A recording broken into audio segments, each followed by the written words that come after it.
Ito nga pala ang kauna-unahan na pagbisita ko dito sa temple ng India. At ito nga pala yung kinagulat ko na kailangan ko daw alisin ang sapatos ko para makapasok sa loob. Para daw sa kalinisan ng loob ng temple nila is kailangan alisin ang sapatos na suot na galing labas. Which is tama nga naman dahil yung suot nating sapatos na galing labas is madumi.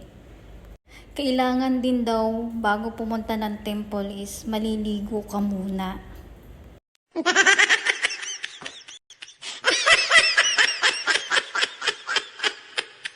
Pero yung iba daw hindi na sinusunod. At ito din nakita ko yung dalawang monkey na kumakain. Dalawang monkey na medyo kamukha ko.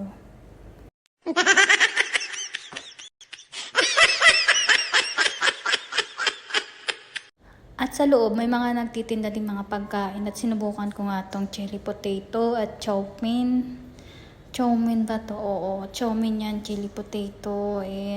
At itong kulay yellow is ras malai daw, sabi ng boyfriend ko. At nung sinubukan ko nga, medyo hindi pasado sa panlasa ko. Pasensya na.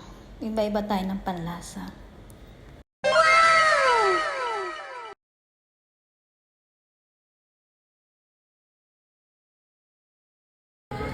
Yung chili potato, medyo nagustuhan ko siya kahit spicy, pero share ko lang kung paano nila lutuin yung mga pagkain na in-order ko. So, ganito yan.